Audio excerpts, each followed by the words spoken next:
Hola, ¿qué tal? El día de hoy les voy a hablar de uno de los profetas mayores de nombre Ezequiel. En primer lugar, les diré quién fue el profeta Ezequiel, cuál era su misión.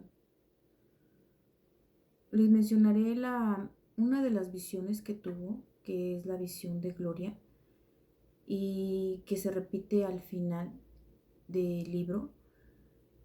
También les voy a hablar de dónde es reconocido este profeta, en cuál religión, o en cuáles, mejor dicho, porque son varias.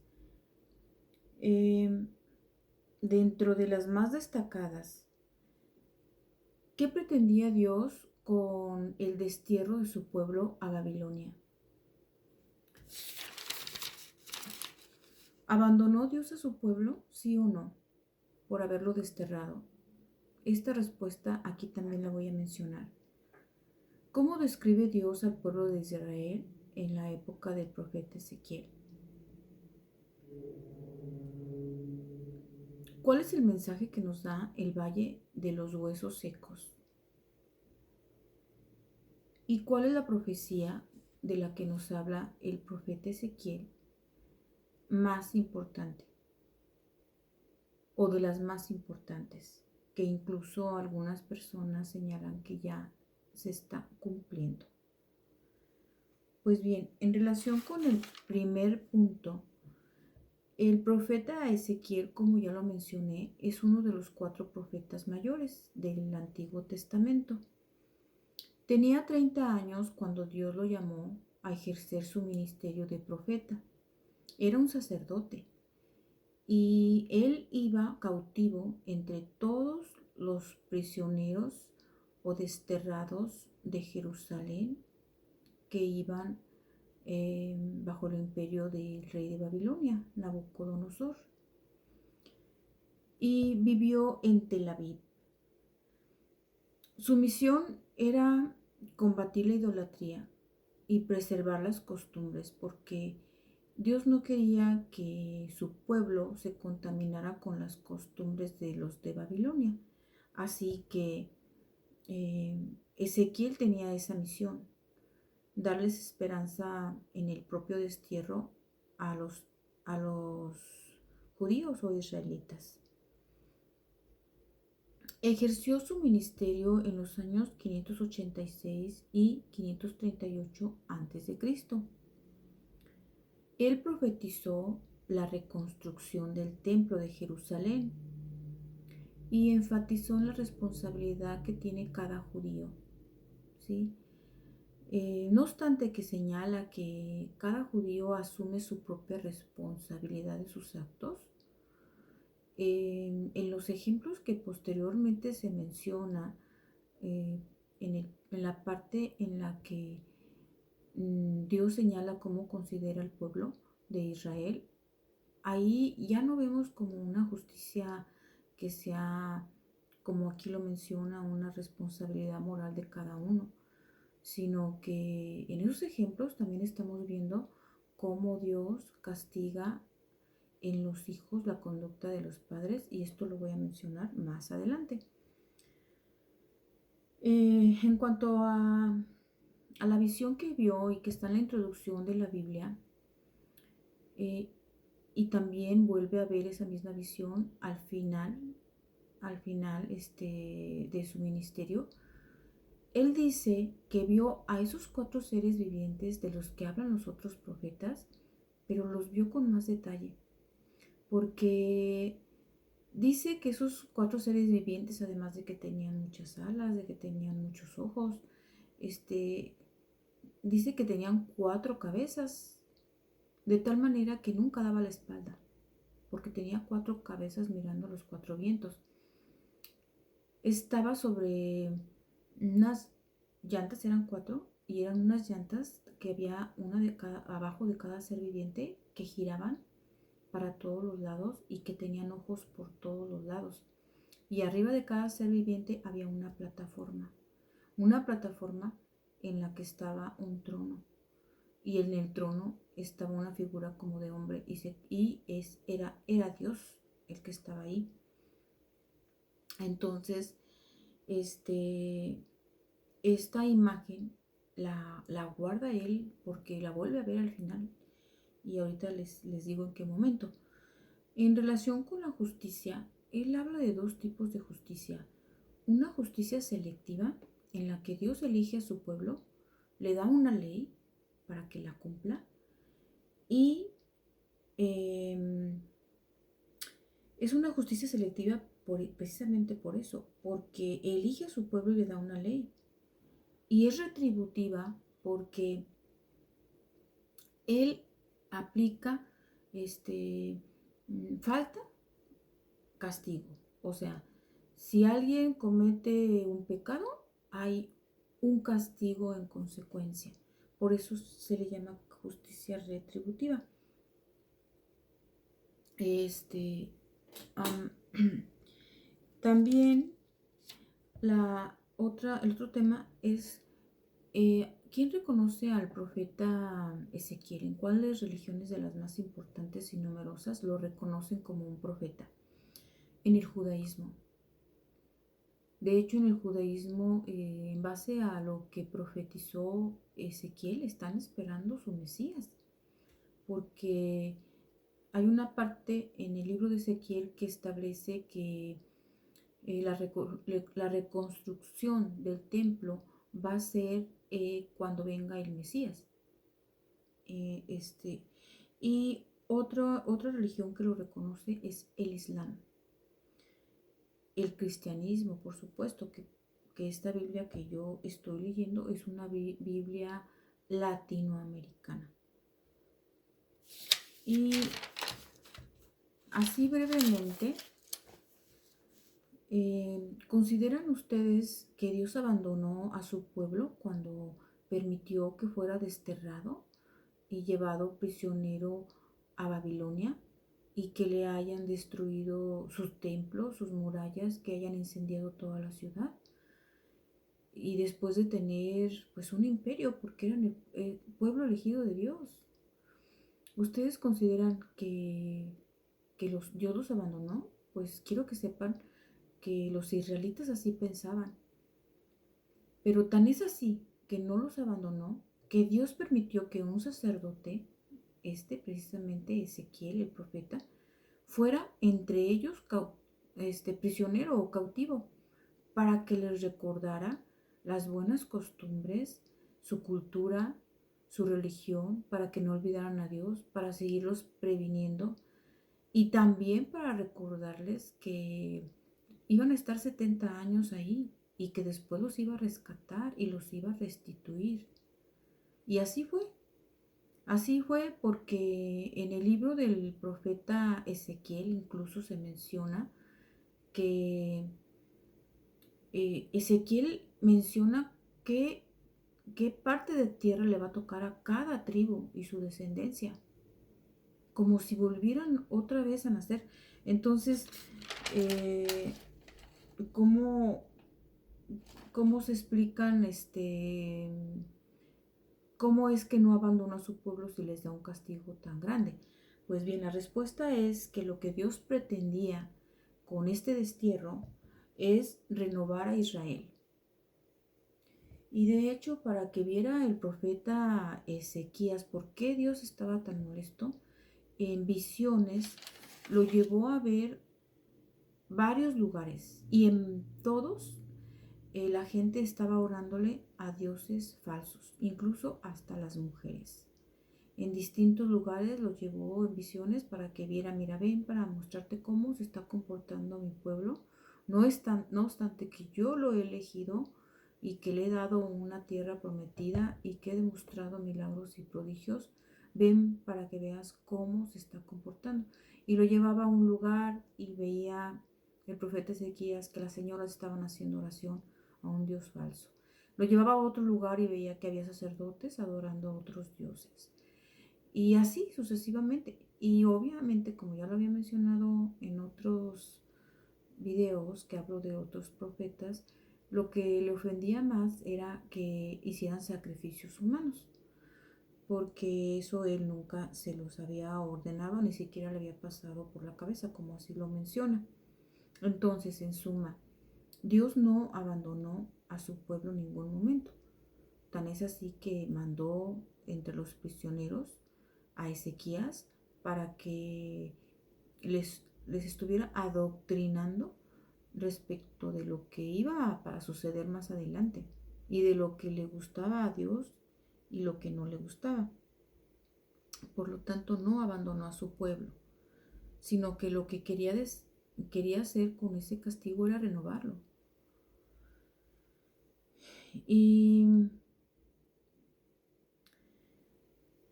cómo describe Dios al pueblo de Israel en esta época? Pues bien, lo describe, número 1, como una vara quemada o inútil. 2, como una esposa rebelde. 3, como un león peligroso. Y 4, como hermanas promiscuas. Y en relación al último punto de las hermanas promiscuas, en donde se ve que no hay una responsabilidad moral de cada judío que pague él mismo sus consecuencias. O sea, no hay una responsabilidad moral individual, sino que hay una conducta que trasciende a nuestros hijos. Porque, por ejemplo, el comportamiento de las hermanas promiscuas, aquí detalla que eran mujeres prostitutas que ejercían este pecado y el castigo trascendió hasta sus hijos.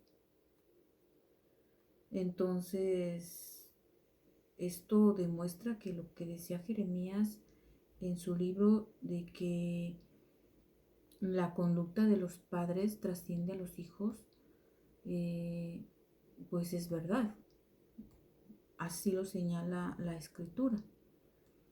Entonces, en el capítulo 33 ya nos habla de una Jerusalén que ya es destruida, ya es quemada, ya está en ruinas por la invasión del rey Nabucodonosor y su ejército. Y del capítulo 34 al 36, el profeta Ezequiel ya nos habla incluso del Mesías tanto tiempo antes de que naciera Jesús. Él dice en relación con el mensaje mesiánico que, aquí se lo voy a leer para decirlo más exacto, dice: el mensaje principal de Ezequías habla de la fidelidad de Dios a su pacto, tanto en la ejecución del juicio sobre el pecado como en la bendición y restauración de un remanente por medio de la venida de Jesucristo el Mesías. Entonces, en el capítulo 37, este me gustó mucho porque habla del valle de los huesos secos. Dios le dice al profeta Ezequiel que ese valle que él va a ir a ver, pues tiene puros huesos secos y le da la instrucción de que él sople en ellos y les devuelva el espíritu para que vuelvan a vivir. Y los huesos secos del valle cobran vida. Entonces él le dice que eso significa, esos huesos secos significa a todas las personas que están alejadas de Dios. Y nos hace reflexionar también en la resurrección de los muertos y la vida del mundo futuro, porque está muy alentador que algún día volvamos a ver a nuestros seres queridos y que tengamos esa oportunidad y bendición de vivir una eternidad con ellos. Finalmente, habla del mar muerto. Bueno, miren lo que dice en relación con el mar muerto. Vivirán cantidad de criaturas vivientes por donde llegue el agua de este río. Abundarán los peces del mar muerto, pues sus aguas se volverán dulces. Florecerá la vida a donde llegue esta agua. Y es que el profeta Ezequiel tuvo una visión al final en la que ve a esos 4 seres vivientes que jalaban un carrusel o un carro donde iba sentado Dios y entran al templo de Dios ya reconstruido. Entonces, por eso se considera que Dios está habitando ese templo, en el templo del Señor. Y del templo ve salir un río que desemboca hasta el mar muerto. Y de ser un mar muerto, como su nombre lo indica, se convierte en un paraíso, es decir, en un Edén lleno de árboles frutales y de ríos con peces, aquí así lo señala. Y también dice que va a dar frutos y que los frutos servirán de comida y sus hojas servirán de medicina, de remedio, dice aquí. Entonces,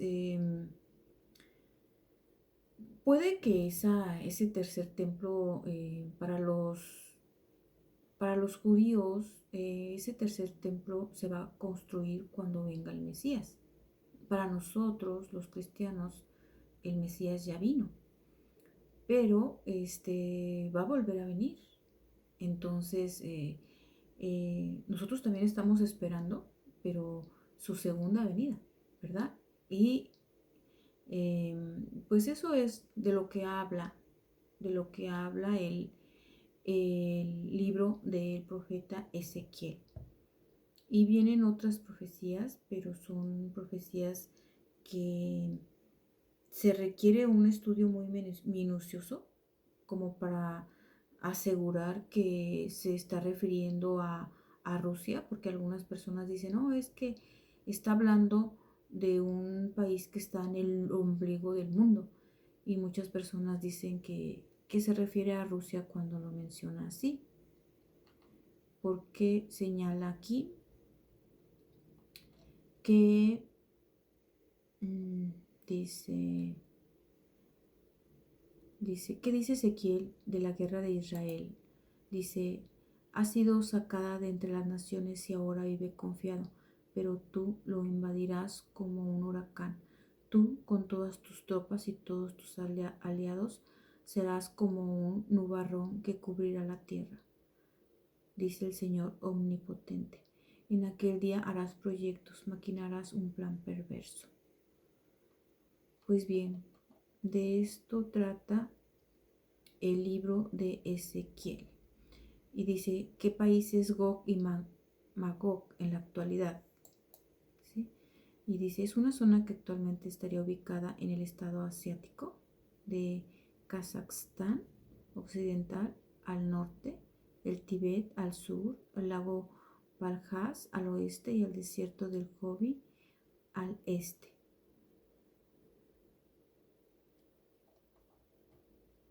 Bueno, pues eso es todo.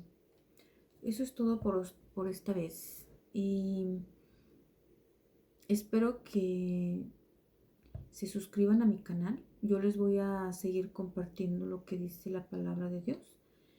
Y les dejo aquí el link, a ver si no me lo bloquea YouTube. Digo, porque hay veces que algunos videos tienen protección de derechos de autor, pero si no lo puedo subir al video, lo voy a dejar el link en la descripción de este video para que ustedes lo puedan ver.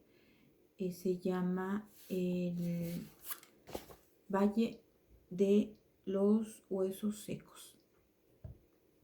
Hasta luego.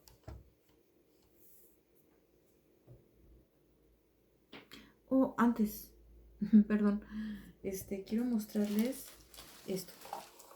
Fui a una boda y miren qué bonito arreglo. Son naturales. Todas son naturales. ¿Ven? Hasta estas azules son naturales. Y huelen riquísimo. Y también nos dieron estos, miren. Son dulces musulmanes. Y nos dieron estos postres, que son muchísimos. Bueno, acá tengo uno. Miren qué bonitos. Quería compartirlos con ustedes. Hasta luego.